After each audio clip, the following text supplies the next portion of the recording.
Class 11-এর ছাত্রছাত্রীদের physics ক্লাসরুমে স্বাগত জানাই। আজকের ক্লাসে আমরা ছায়া পদার্থবিদ্যা বইয়ের ক্লাস 11-এর সরল দোলগতি এই চ্যাপ্টারের সেট 1-এর অঙ্কগুলো শুরু করব। তো দেখে নেব সেট 1-এর প্রথম অঙ্ক কি বলছে। দেখো, বলছে যে একটি সরল দোলগতিযুক্ত কণার বিস্তার 10 সেন্টিমিটার, সাম্যাবস্থান থেকে 3 সেন্টিমিটার দূরে কণাটির ত্বরণ 12 সেন্টিমিটার পার সেকেন্ড স্কোয়ার হলে সাম্যাবস্থান থেকে 8 সেন্টিমিটার দূরে গতিবেগ কত হবে। তো এখানে কিন্তু একটা বেগ নির্ণয়ের অঙ্ক দিয়েছে, আমাদের বলে দিয়েছে যে কণার বিস্তার হচ্ছে 10 সেন্টিমিটার আর কণার ত্বরণ হচ্ছে 12 সেন্টিমিটার পার সেকেন্ড স্কোয়ার। এইভাবে অঙ্কটা রয়েছে। তো তোমরা যারা এই চ্যাপ্টারটা পড়েছো নিশ্চয়ই জানো যে কণার বিস্তার বলতে কি বোঝায়। তো আমরা জানি যে কোনো একটা সরল দোলগতির ক্ষেত্রে যেটা হয় যে একটি কণা ধরো কোনো একটা বিন্দু থেকে যাত্রা শুরু করে, একবার সর্বোচ্চ বিস্তার অবধি পৌঁছয়, আবার সে তার নিজের অবস্থানে ফিরে আসে যেখান থেকে শুরু করেছিল, আবার কি করে তার বিপরীত দিকে একটা বিস্তার অবধি যায় এবং আবার তার পুনরায় নিজের জায়গায় ফিরে আসে। তো এই পুরো প্রক্রিয়াটাকে আমরা বলছি সরল দোলগতি। এবং বিস্তার মানে যে কোনো একদিকে সে কত দূর অবধি ম্যাক্সিমাম ডিস্টেন্স যেতে পারছে তাকেই আমরা বলছি বিস্তার।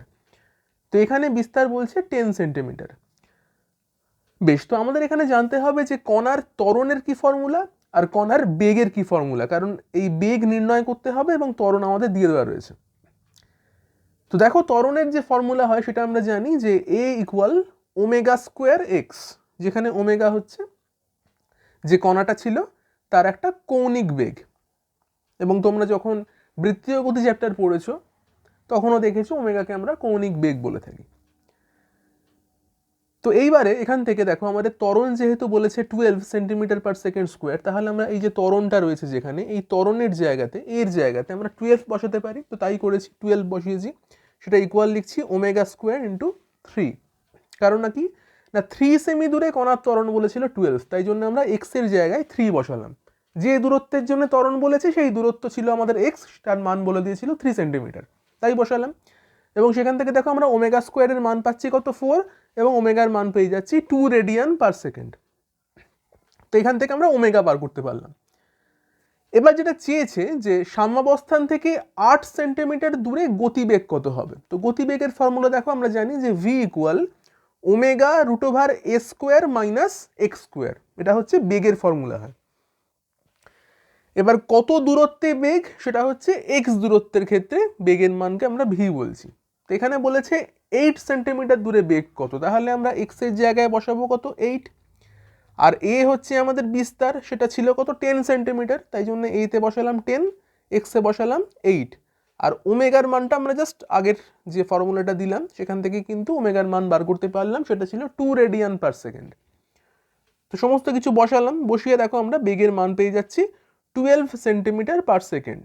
তো এটা কিন্তু কত দূরত্বে বেগ না 8 সেন্টিমিটার দূরত্বে বেগ, সবসময় কিন্তু এই বেগটা থাকবে না, বেগের পরিবর্তন ঘটবে। আমাদের প্রশ্ন করেছিল 8 সেমি দূরে বেগ কত, তো সেটাই আমরা বার করলাম, 8 সেমি দূরে বেগ হচ্ছে 12 সেন্টিমিটার পার সেকেন্ড। আশা করি প্রথম অঙ্কটা বোঝা গেল।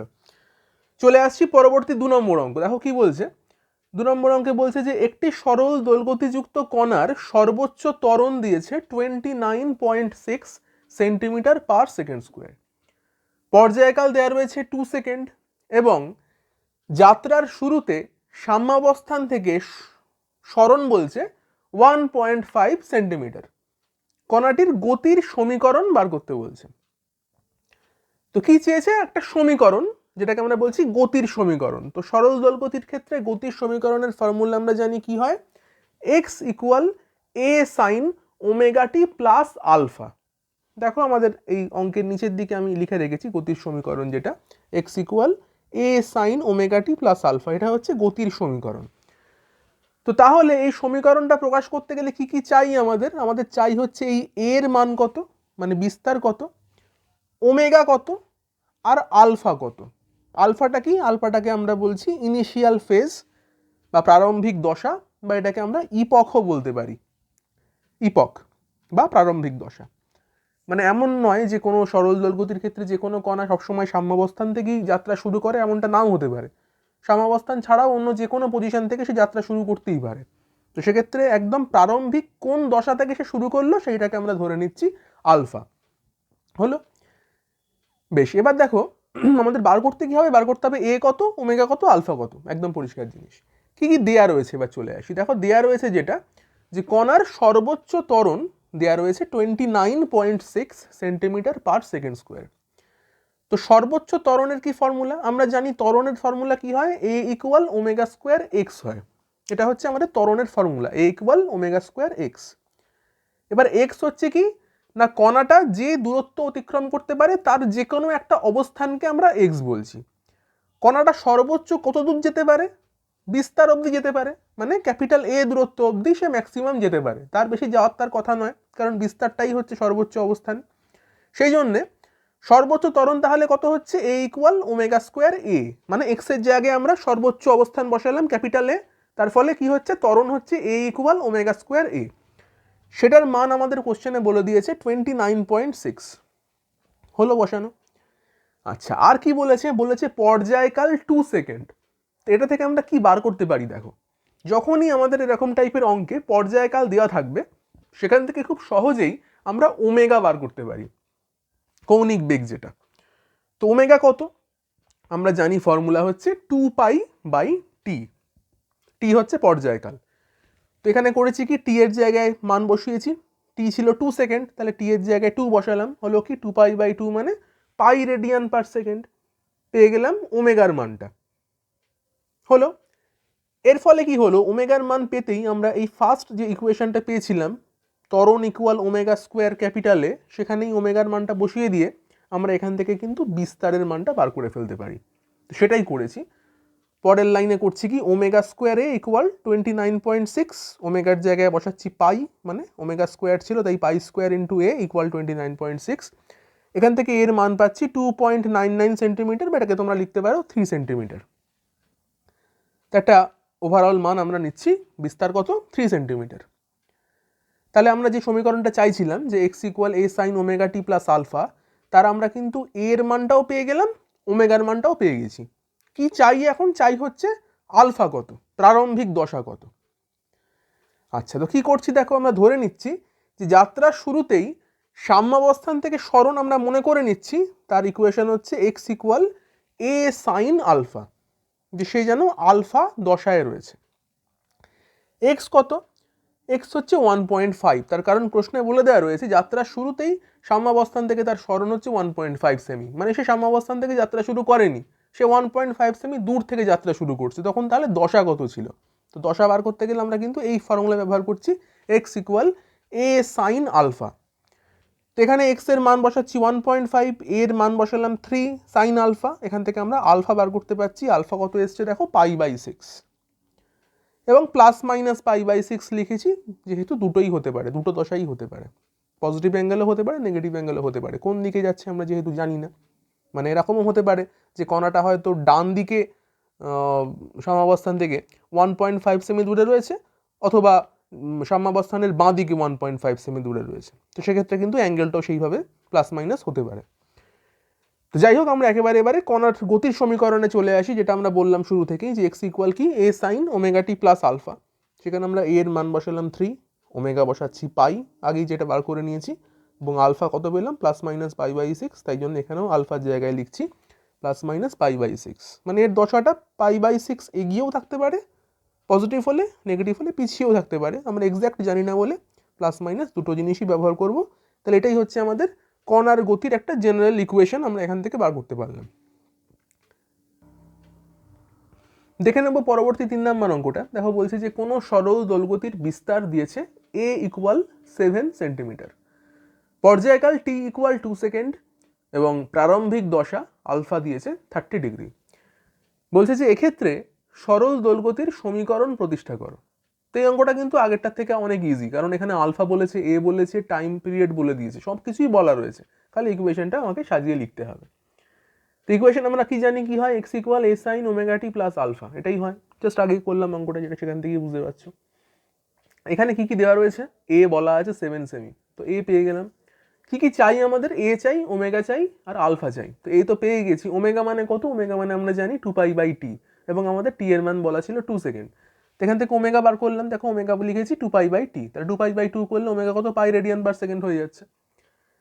তো তাহলে এবার আলফাটা কত, আলফা দেখো রয়েছে 30 ডিগ্রি, তো তার জন্য আমরা একদম ডাইরেক্ট বসাতে পারছি x equal 7 sine pi t plus 30 degree centimetre. Best হচ্ছে যেটা করবে তোমরা 30 ডিগ্রিটাকে লিখবে পাই বাই 6, কারণ এই জিনিসটাকে রেডিয়ানে লেখাটা ভালো, রেডিয়ানে লেখাই উচিত। এবার যেহেতু তোমাদের বইতে আনসার দেওয়া রয়েছে 30 ডিগ্রি, সেই জন্য আমি এরমভাবে 30 ডিগ্রি করেই লিখে রেখেছি।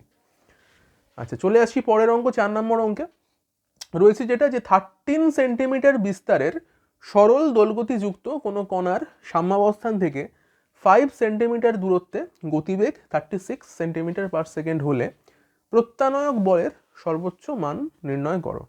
দেওয়া রয়েছে কণার ভর m ইকুয়াল 2 গ্রাম। এবার প্রত্যানয়ক বল নিশ্চয়ই তোমরা জানো, প্রত্যানয়ক বল মানে কি, একটা ভর ইন্টু ত্বরণ।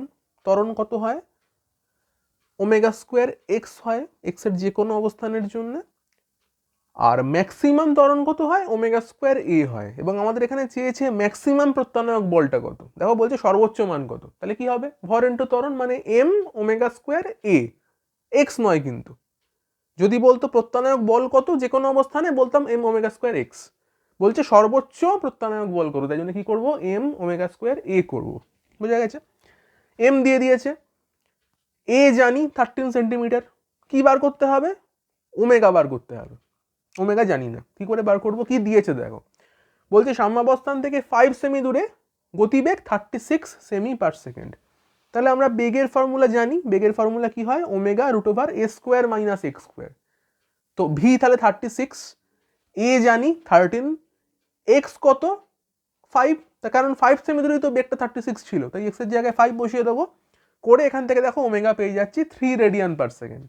তাহলে এম জানি, ওমেগা জানি, এ জানি, সব জানি, তাহলে এখান থেকে প্রত্যানয়ক বলের মান পেয়ে যাচ্ছি কি, এম ওমেগা স্কোয়ার এ বসাচ্ছি 2 ইন্টু 3 স্কোয়ার ইন্টু 13, বসালে পেয়ে যাচ্ছ 234 ডাইন। সিজিএসে ছিল সেই জন্য ডাইন লিখেছি ইউনিটে। এটা হলো আমার 4 অঙ্কটা। চলে আসবো 5 নম্বর অঙ্কে। 5 অঙ্কটা খুব ভালো অঙ্ক, মন দিয়ে দেখবে। কি বলছে দেখো, যে দুটি সরল দোলগতির সমীকরণ যথাক্রমে দিয়েছে y1 equal 10 sine 3 pi t plus pi by 4। খেয়াল করো এখানে কিন্তু প্রারম্ভিক দশকে রেডিয়ানে লিখেছে, পাই বাই 4 করে লিখেছে, এটাই নিয়ম। ওখানে একটা অঙ্কে আমরা ডিগ্রি বললাম, কিন্তু এটা রেডিয়ানে লেখাটাই নিয়ম। আচ্ছা, যাই হোক, তো y1 দিয়েছে, আর y2 দিয়েছে কি 5 ব্র্যাকেটের মধ্যে লিখছে sign 3 pi t plus root 3 কস 3 পাই টি, এই দিয়েছে। প্রশ্ন হচ্ছে যে এদের বিস্তারের অনুপাত নির্ণয় করো। বিস্তার মানে কি না, ইকুয়েশনটা আরম্ভ হয় কিরকম ভাবে, y equal a sine omega t, এরকম ভাবে শুরু হয়। তার মানে কি বিস্তার হচ্ছে এই সাইনের আগের যে টার্মটা, এই টার্মগুলোর রেশিও চেয়েছে, অনুপাত কত। তো তোমাদের দেখে মনে হতে পারে যে এর শুরুতে রয়েছে 10 আর এর শুরুতে রয়েছে 5, তাহলে 10:5 করে দিলেই অঙ্ক শেষ। কিন্তু এতটা ইজি ব্যাপার নয়। তার কারণ কি, আমাদের বার করতে হবে যে ইকুয়েশনটা যেন y ইকুয়াল এ sign omega t plus alpha এই ফর্মে থাকে, যেটা এখানে রয়েছে। ফার্স্টে রয়েছে এ sign omega t plus alpha, এই ফর্মে রয়েছে। কিন্তু y2 যেটা, সেটা কিন্তু ওই ফর্মে নেই। সেখানে দেখো সাইন প্লাস কস এরম একটা ফর্মে রয়েছে।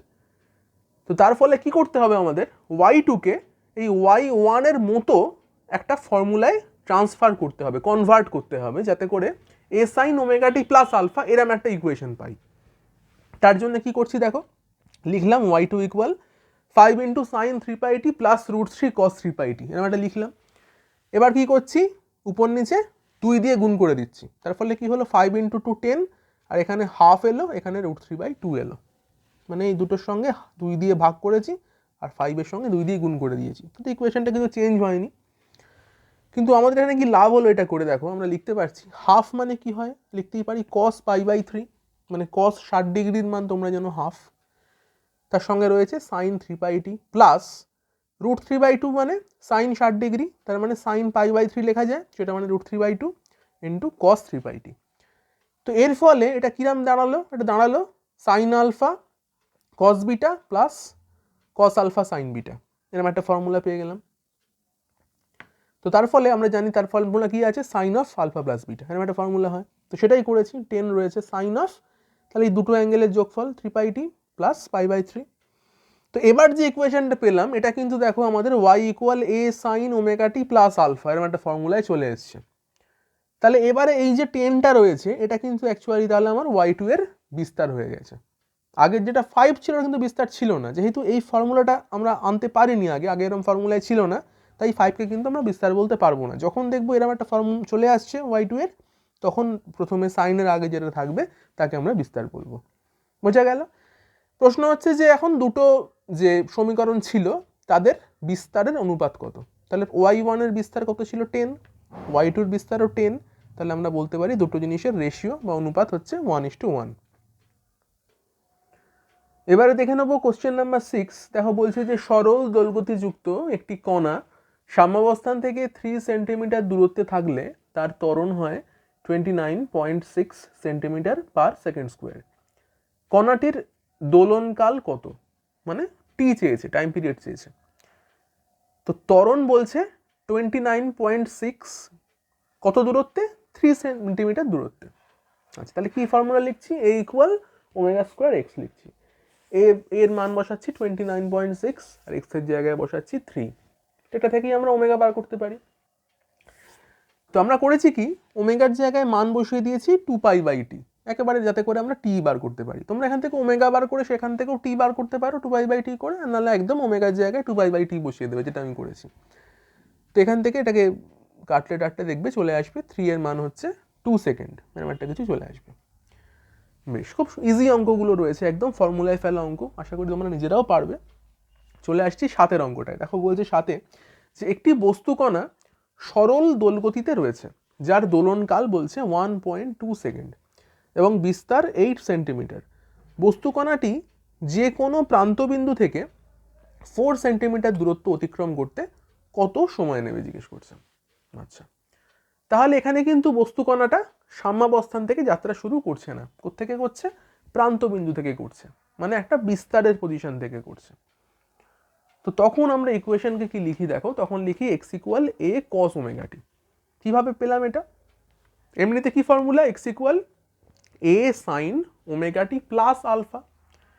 এবার যখন কোনো কণা সাম্যাবস্থান থেকে দূরত্ব অতিক্রম করে চলে গেছে বিস্তারে, তো তখন তার দশা পার্থক্য হয়, মানে সাম্যাবস্থান থেকে বিস্তারের দুটো দশার পার্থক্য হচ্ছে 90 ডিগ্রি। তো তার ফলে কি হয়েছে, a sin omega t plus 90 হয়ে গেছে, আলফার মান 90 এখানে। তো সাইন ওমেগা টি প্লাস 90কে আমরা লিখতেই পারি কস ওমেগা টি। তো সেই জন্য বলা হচ্ছে এক্স ইকুয়াল এ কস ওমেগা টি। মানে যখনই কোনো বিস্তার থেকে দেখবে যে বিস্তারের অবস্থান থেকে কোনো যাত্রা শুরু করছে কোনো একটা কণা এবং সরল দোলগতি কমপ্লিট করবে, তো তখন আমরা এক্সকে লিখবো এ কস ওমেগা টি। বুঝা গেল? ওমেগার জায়গায় বসাচ্ছি কি 2π/T। বেশ, এক্স এর মান বসাচ্ছি 4, তার কারণ আমাদের প্রশ্নে বলছে যে কোনো প্রান্তবিন্দু থেকে 4 সেমি দূরত্ব অতিক্রম করতে কত সময় নেয়, তাই জন্য আমরা এক্স এ 4 বসালাম। বিস্তার যেটা কত, 8 আছে জানি, প্রশ্নে বলাই আছে, তাহলে এর জায়গায় বসাচ্ছি 8 cos 2π/T into small tea. টি এর মান কত, 1.2, তার কারণ আমাদের দোলনকাল বলে দেওয়া ছিল প্রশ্নে 1.2। তাহলে স্মল টি কত, এটা বার করতে হবে, মানে কত সময়ে ওই কণাটা প্রান্তবিন্দু থেকে 4 সেমি দূরে যায়, তাই জন্য স্মল টি বার করব। তো এখান থেকে দেখো ইকুয়েশনটাকে আমরা সলভ করছি, এটা সলভ করে আমরা পেয়ে যাচ্ছি টি এর মান 0.2 সেকেন্ড। তার মানে কি, প্রান্তবিন্দু থেকে 0.2 সেকেন্ড যাত্রা করলেই 0.2 সেকেন্ড সময়ের পরেই ও 4 সেন্টিমিটার দূরত্ব অতিক্রম করতে পারছে। বেশ, চলে আসবো 8 নম্বর অঙ্কে। দেখো কি বলছে যে সরল দোলগতিযুক্ত একটি কণার পর্যায়কাল দিচ্ছে 2 সেকেন্ড এবং বিস্তার বলছে 5 সেন্টিমিটার হলে সাম্যাবস্থান থেকে 3 সেন্টিমিটার দূরে তার গতিবেগ ও ত্বরণের মান নির্ণয় করতে হবে। আবার একটা সহজ অঙ্ক, একদম ফর্মুলায় ফেলা অঙ্ক। তো আমরা কি করব, শুরুতেই এখানে কণার বেগের ফর্মুলা লাগিয়ে দিচ্ছি, v equal omega root over s square minus x square. ওমেগাকে লিখছি 2π/T ফর্মে, কারণ আমাদের পর্যায়কাল জানা আছে, তাহলে ওমেগাও জানা আছে, পর্যায়কাল জানা থাকলেই আমরা ওমেগা জানতে পেরে যাই। বেশ, বসাচ্ছি মানগুলো, 2π/2 লিখছি কারণ টি এর মান ছিল 2 সেকেন্ড। এ মানে কি, বিস্তার, সেটা বলে দেওয়া ছিল 5 সেমি, আর দূরত্ব কত, 3 সেমি দূরত্বে আমাদের বেগ জানতে চেয়েছি, সেই জন্য আমরা এক্স এর জায়গায় 3 বসাচ্ছি। সেটা বসিয়ে দেখো আমরা বেগের মান পাচ্ছি 4π সেন্টিমিটার পার সেকেন্ড, তাহলে 3 সেমি দূরে বেগ পেয়ে গেলাম। একই রকমভাবে আমাদের চেয়েছে 3 সেমি দূরে ত্বরণ কত। ত্বরণের ফর্মুলা তোমরা জানো কি হয়, এ ইকুয়াল ওমেগা স্কোয়ার এক্স হয়। তো এক্স এর জায়গায় বসাবো 3 আর ওমেগার জায়গায় বসাবো 2π/T। টি এর মান আমরা জানি 2, আবার এই একই রকম ফর্মুলা আবার ব্যবহার করলাম, করে পেয়ে যাচ্ছি ত্বরণের মান হচ্ছে 3π² সেন্টিমিটার/সেকেন্ড স্কোয়ার। এবার দেখে নেব 9 নম্বর অঙ্কটা। দেখো বলছে যে সরল দোলগতিযুক্ত কণাগুলির দোলনকাল t=1 সেকেন্ড ও বিস্তার a=4 সেন্টিমিটার। প্রতিটি কণার সর্বোচ্চ বেগ ও সর্বোচ্চ ত্বরণ নির্ণয় করো। একদম ওই আগের অঙ্কের মতনই আবার দিয়েছে, কিন্তু এখানে ম্যাক্সিমাম বেগ ম্যাক্সিমাম ত্বরণ বার করতে হবে, তাই জন্য ম্যাক্সিমামের ফর্মুলাগুলো লাগাবো। তাহলে ভি ম্যাক্সিমাম কত হয়, ওমেগা এ হয়। ওমেগা কত, 2π/t ইন্টু এ বলা রয়েছে, টি বলা রয়েছে, একদম বসাচ্ছি 2π/1, কারণ t1 ছিল, ইন্টু 4, এর মান 4 ছিল, বসালে পাচ্ছ কত, ভিম্যাক্স এর মান হচ্ছে 8π সেন্টিমিটার/সেকেন্ড। একই রকম ভাবে সর্বোচ্চ ত্বরণ তাহলে কত হবে, এ ম্যাক্সিমাম হচ্ছে omega square capital A. Omega কত, 2π/t, তার হোল স্কোয়ার করছি, এ এর মান আমরা জানি 4, টি এর মান 1, মানগুলো বসাচ্ছি, বসালে সর্বোচ্চ ত্বরণ পেয়ে যাচ্ছ 16π² সেন্টিমিটার/সেকেন্ড স্কোয়ার। বেশ, দেখে নেবো 10 নম্বর অঙ্ক। দেখো বলছে যে সরল দোলগতিযুক্ত কণাগুলির সর্বোচ্চ বেগ এবার বলে দিয়েছে vm পাই সেন্টিমিটার/সেকেন্ড, আর সর্বোচ্চ ত্বরণ বলছে am π² সেন্টিমিটার/সেকেন্ড স্কোয়ার। প্রতিটি কণার দোলনকাল ও বিস্তার নির্ণয় করো। জাস্ট মানে আগের অঙ্ক যে দুটো ছিল না, ঠিক তার উল্টো অঙ্ক দিয়েছে। মানে আগের অঙ্কে দোলনকাল বিস্তার বলে দিয়ে vm আর am বার করতে দিয়েছিল, এখানে vm am বলে দিয়েছে, দিয়ে বলছে দোলনকাল বিস্তার বার করো। একদম সেম জিনিস, জাস্ট উল্টে দিয়েছে অঙ্কটাকে। তো কি করছি, ভিম্যাক্স জানি, ওমেগা এ সেটা কত, পাই। তাহলে এখান থেকে কি করব, ইকুয়েশন পাচ্ছি একটা, 2π/t ইন্টু এ ইকুয়াল পাই করে আমরা টি আর এ এর মধ্যে একটা রিলেশন পেয়ে গেলাম, t=2a, এটাকে লিখছি 1 নম্বর ইকুয়েশন বলে। আর সেকেন্ড যেটা ছিল এ ম্যাক্স, যেটা সেটা ছিল ওমেগা স্কোয়ার এ, তার মান কত, π²। তাহলে সেখান থেকেও আমরা ওমেগাকে লিখছি 2π/t হোল স্কোয়ার ইন্টু এ ইকুয়াল π²। এখান থেকেও আরেকটা ইকুয়েশন পাচ্ছি, দেখো এটাকে সলভ করলে মোটামুটি চলে আসছে t²=4a, হলো সেকেন্ড ইকুয়েশন। এবার ইকুয়েশন নাম্বার 2 কে আমরা যদি ইকুয়েশন নাম্বার 1 দিয়ে ভাগ করে দিই, 2/1 ডিভাইড করছি, কি পাবো তাহলে, তাহলে এখান থেকে পেয়ে যাব t=2 সেকেন্ড, ভাগ কর, t²=4a/t, আর এদিকে 2 এ ভাগ করলে t²/t করলে t আসে, এদিকে 4a/2a করলে 2 আসে, তাহলে t2 সেকেন্ড হয়ে গেল। এবার এই যে t এর মান পেলে এটা যে কোনো ইকুয়েশনে বসিয়ে দাও, ফার্স্ট ইকুয়েশনে বসিয়ে দাও, তাহলে এর মান কত হবে, 1 হবে। t যদি 2 হয় তাহলে 2=2a, তার মানে এ কত, 1, তাহলে বিস্তার পেয়ে যাচ্ছি 1 সেন্টিমিটার। তো এটাই ছিল আমাদের 10 নম্বর অঙ্কটা।